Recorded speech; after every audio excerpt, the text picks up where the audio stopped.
think this is a ridiculous amount of money for something which, yeah, it's all right. Oh, bad jigs reviews. So you can see by the title, today I'm doing 5 whiskies that I personally think you shouldn't buy. These are 5 whiskies that come from my collection, so I'm not just going off what I've seen on other things. It's stuff that I have. And shout out to Kelly Sparks for the idea. So yeah, let's get straight onto it. I won't do too much chatting. But all these whiskies I've had, I've tried, and personally I just think they're not what I think they were going to be, they should be, or worth the money, or you know, things along that line. So let's get straight into it. So number 1, we have this here. Now, I don't want to be rude because this is actually a gift, but a big but. This is a Japanese whiskey, Tokuchi. So I've had a few Japanese whiskies now, and most of them have been, to be fair, have been from the the Suntory distillery, and I've enjoyed them, from more expensive ones to cheap ones. This bottle is sort of fairly high priced. I think this is around the 50-60 quid mark, so you kind of hope that you're going to get a decent whiskey out of this, and unfortunately that is not the case. Japanese ones I've had, they've been really nice, easy drinkers. They're light, they're fruity, they're floral.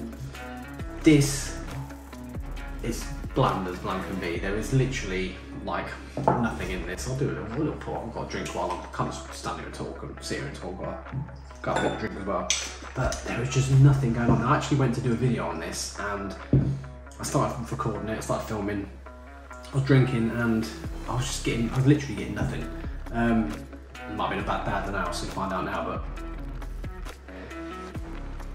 so yeah, a very bland nose, mostly just alcohol.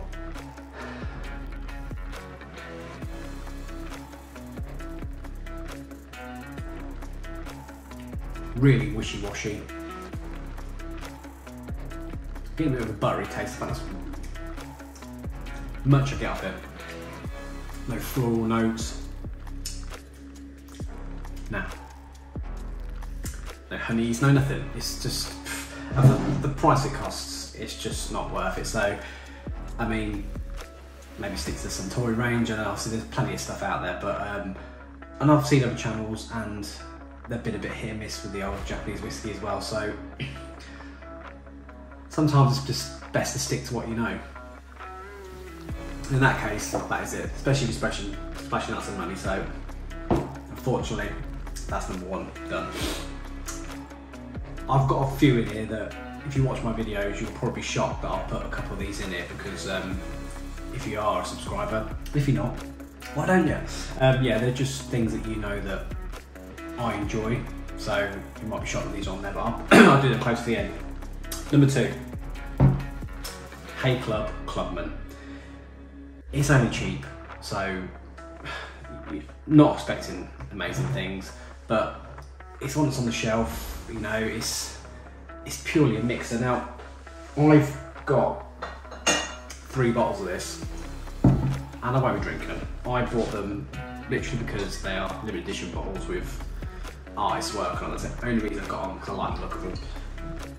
But as far as drinking goes, I won't be drinking this. I'll be leaving it as an ornament, basically. It's just not good stuff in it. It's really cheap, lackluster whiskey. It's a mixer at the most, and I know you can get brought into the whole, you know, David Beckham thing, the lovely bottlings. I mean, obviously the normal bottle's more plain than this, but it's still a pretty cool bottle, especially like the big full-on Hay Club, which is a better whiskey than this, but it's just not good, you know. Again, it's another one with not a very good profile. There's not a lot of nose in there. There's not a lot of flavours. It is a very wishy-washy, everyday bottom shelf, in my opinion. So that is another one. And that's one of the buy. Number 3. So only a sample here because one refuses to pay the money for this as a full-on bottle.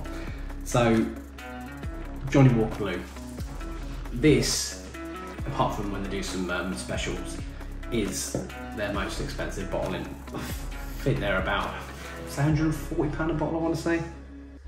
And I'll put a link up here. I actually did a video on the Johnny Walker core range, and I did a blind tasting to see which ones went in order of what they were, how I found them, if I thought they were any good or not. And this was pretty low down. I mean, this was, I think it was just above Black Label, I think.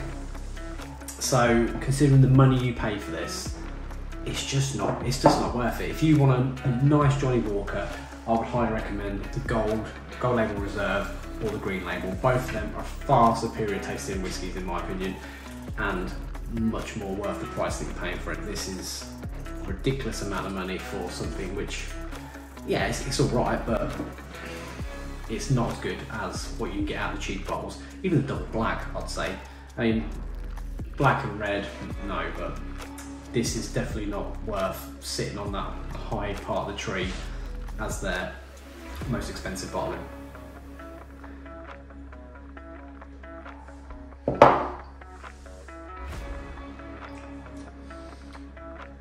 To me, it just tastes like a lot of whiskies that are on the shelf, and they're a lot cheaper.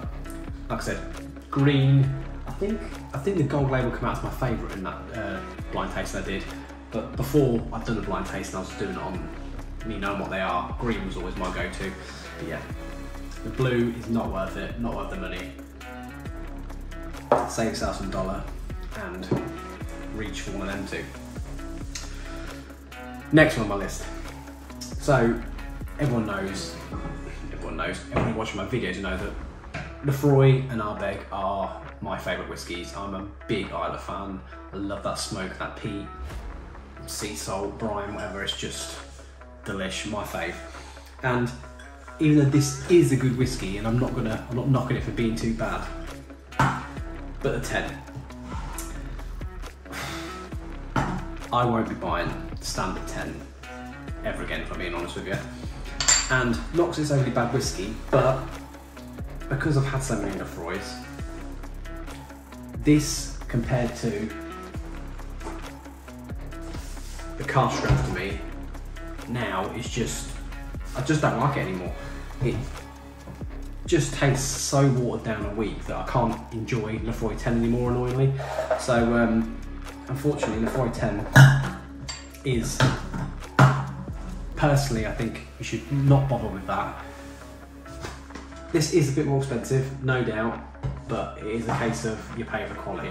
There are plenty of these around. I mean, you're not going to find them in a shop, but if you go online, you're probably looking at just under double the price of this. It's a bottle, not a sample, but the profile of this is so much further superior than the standard 10, and I would never buy a Lefroy 10 again,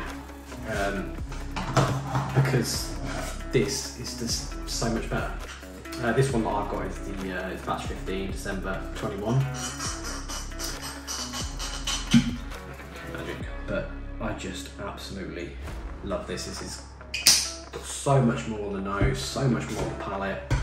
It's just all round a far superior whiskey to the 10, which is understandable, but if you love your whiskey, you know that you've got to spend a bit of money sometimes, and that is the way to go.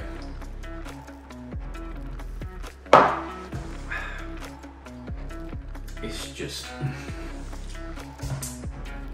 mermaid's piss. You cannot beat it. You cannot beat it. And finishing up, the last one in my opinion, number 5. So this is another one, like I said, from my faves. So Ardbeg release a lot of committees. They're doing so many at the moment. It's like 3 or 4 a year at the moment. It's just too much to keep up with. But you have to be part of the committee, which is fine. You just go online and sign up. It's nothing special. You don't have to pay for anything.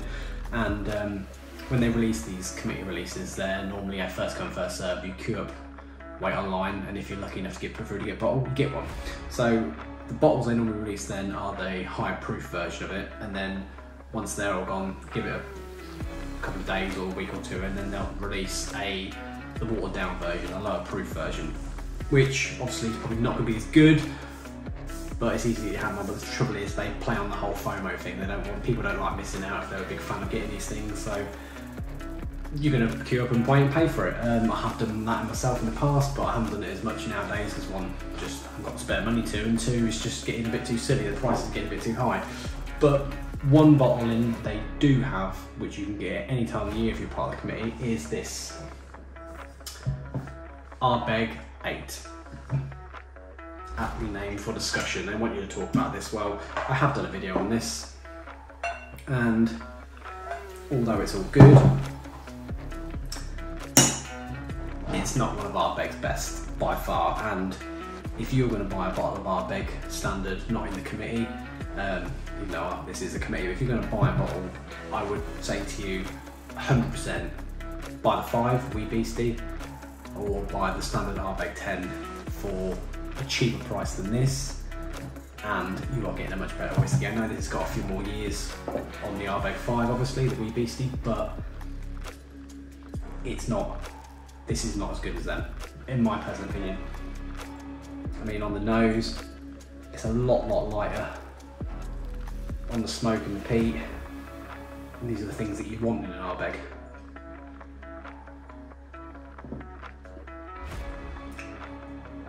I mean, it's alright, but there's so many more out there that I think spending that extra bit of money on this really isn't worth it. You're better off just buying the 10. Like I said, buy the Wee Beastie. The Wee Beastie is a lovely dram and far superior to this, and it's cheaper. So obviously a lot of this is I mean, the last few are definitely more of a price thing, whereas these are more of a just not worth you spending the money on. But yeah, there's a lot of whiskies out there. You can't buy them all. Sometimes you need to choose wisely, and you know, a little video like this may help you make a decision. And if it does, that's awesome. That's what I've done it for, and also it's a good excuse to just bang a few whiskies down. So we're all winners here, aren't we? Yeah. Thank you very much for watching. Don't forget to like and subscribe, like I said earlier, and hopefully I will see you again on Love Juice Reviews. Sayonara and slancha and ciao.